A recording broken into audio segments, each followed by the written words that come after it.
Okay, so if I want to do quick stippling with no design in the center or anything, I just want to do stippling. I go into my design center, then I can go in here, and first thing I always do is I turn off this outline stitch. I don't want that. I do want to turn on stippling, which is right there. You just click right here on this box, go choose stippling. Then if I want to just do the full hoop, you know, I don't really have to do anything. Mine's already set up for the largest hoop. I hit the paint or push the paintbrush, and then, not paintbrush, paint bucket, and then just touch the screen and it fills the whole thing in. Then I click on next, and here I can change the different lengths and widths and whatnots. All I really change is the center, and it's the spacing. Right now at 200, this is very small, and it really will shrink down the quilt. This is very large. It's 550, I think. So I usually decide if this were a small project, I might want to do all this tight stippling, but I want to do large, so I just increase the size, and I've been putting in around 550, but here's 520. Then I say okay, and it will generate, and I'm fine with that. If I want to change the distance, I can just change it, you know, and you can always go back and fix it because you haven't hit set. So if I wanted to go back and fix it, I just push on it and do the distance again.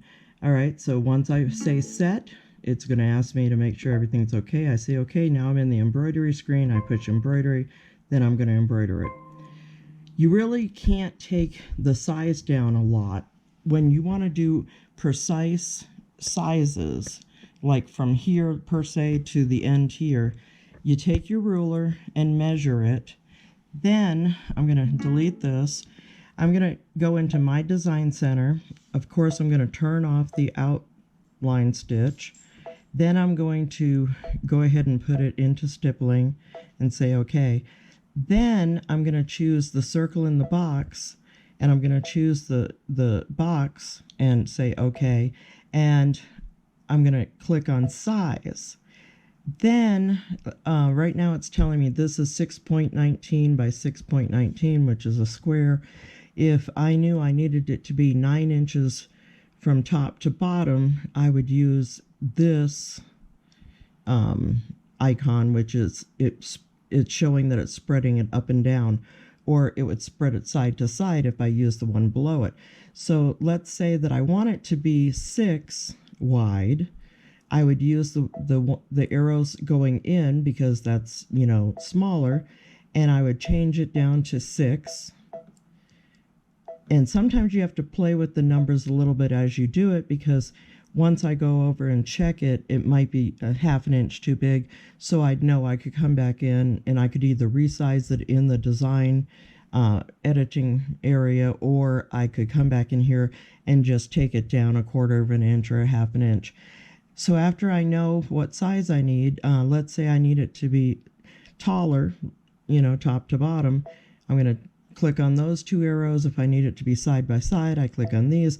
Whatever design shape I want, I say okay. Now the red outline is the box. If I had this outline still turned on, it would put an outline around the outside of the box. That's why I turned it off. So then my stippling's there. I want to click on the paint can. Once you click on that, you can touch inside the center of the square, and that inserts your stippling. Then you click on next, and you change your sizes, and you set it, and it goes to your machine. Okay? Thanks.